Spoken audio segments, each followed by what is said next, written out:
We've covered a lot of characters in the Warriwoo kit. If you haven't seen all the videos, I do invite you to see each of them performing on their own video and how important each of them is.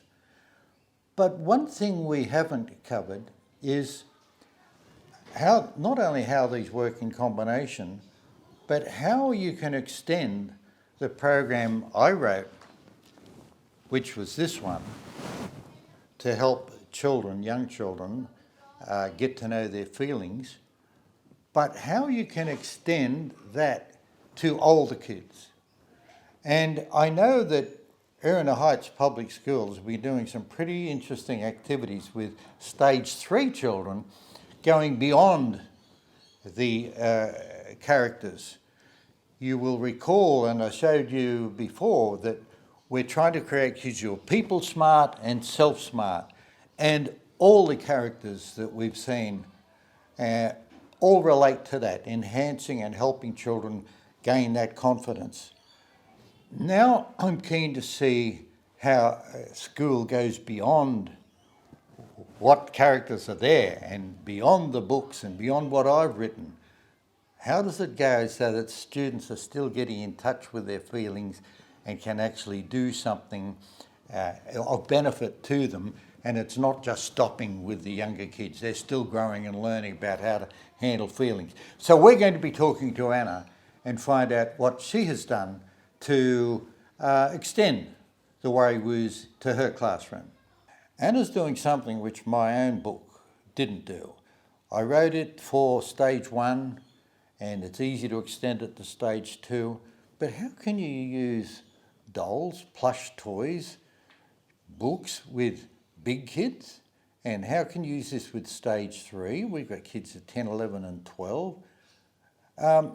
I would have thought that this may have seen the upper limits, but Erina Heights School has been able to embrace the Warriwoos totally and at all levels. And Anna's made a particular Anna has made a point to actually cover the extension and how we can keep the Warriwoos still alive in the kids' minds and hearts and souls, and extending their feelings and learning how to control feelings.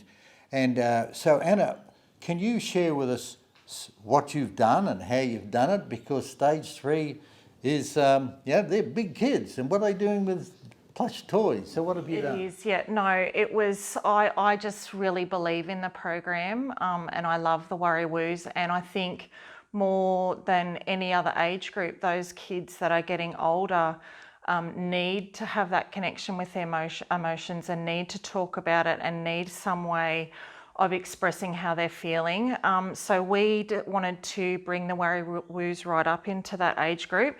So I developed a program that meant that the kids were analysing the 7 Warriwoos that currently exist. We looked at how they were designed, the colourings of them.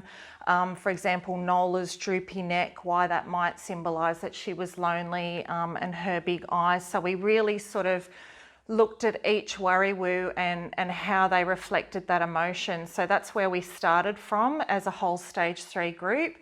And then we've taken it further then, and we asked the kids to identify emotions that they've had in the past.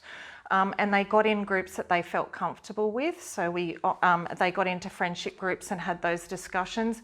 And what was really powerful about that is that kids radiated to other kids that they knew had been through similar things than them. So we had kids that have been through family breakups gravitating towards each other and talking, combining Wince with Nola and talking about their worries and that feelings of loss and separation. So there was kind of a combination of all the Warriwoos coming in, and we just had, and then so the kids started to develop their own Warriwoos.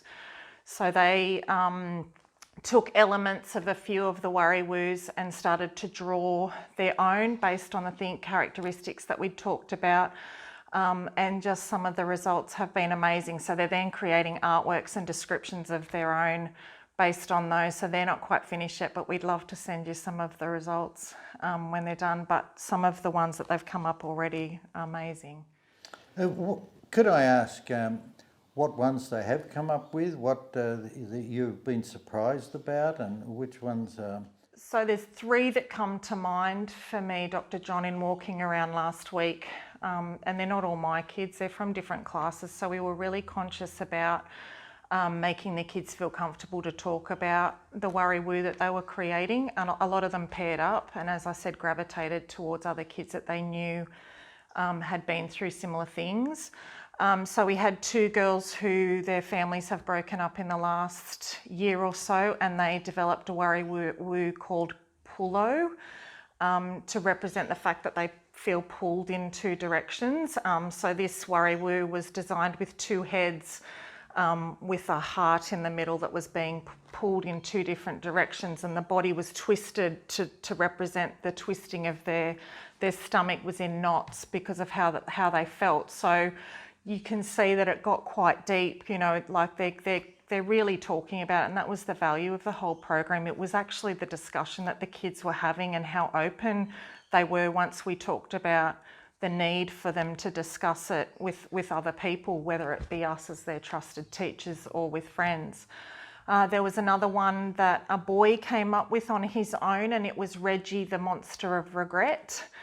And he actually designed his monster with a really big stomach to represent that weighing down, and the monster had short legs because he felt so heavy with regret. And I didn't ask the boy to, you know, elaborate on his feelings of regret at all, but he wanted to, and he talked about all the things that he wished he had have said to certain people and didn't, and experiences that he wishes that he had taken a risk and didn't. So that one was quite powerful. And then probably my favourite is SLEW, which has been developed by a young lady in Year 6, and SLEW stands for the sadness that lies underneath anger. So she talked about being so sad that you become mad, and that was an easier emotion that she felt that she could express, even though she was so sad. That anger was the easier emotion to express. So, and the way that she designed it again. So you can just see how much we're getting out of these kids when they start talking and expressing, and because they were designing it themselves and basing it on emotions that they could relate to, it was just so powerful. But they all had elements of your worry woos underneath, and so that was why it was so powerful to start with those, and for them to pass them around and cuddle them and talk about the features of each one. So no, it's been amazing. So Anna, we've heard about Reggie and SLEW and Pullo, but in the world that your children are now moving in, they're more conscious of social issues and problems and world events. And we've been through COVID and so on. Have any of them related to that? And have they incorporated that in any of the characters they've examined, they've developed? Absolutely, and as I said, it was really powerful, the girls drawing on the separation in the family, but we even had students drawing on COVID and coming up with monsters that one was called Cuffle, the COVID monster, and the features of that were, you know, high anxiety and elements of twitch, you know, that frustration of being in lockdown, and the anxiety that comes around not knowing what's going to happen in the future, or the loss of not seeing their friends every day. So again, there was elements of all of the worry woos in there, and the kids were able to express how they were feeling in such a time of uncertainty. So that was really powerful as well. Well, how therapeutic would that be? Well, thank you very much for your contribution. It's been an eye-opener to many people, and it's extended me as well. And I'm just glad the kids in your class are learning so much that is going to help them right through their life. Thank you.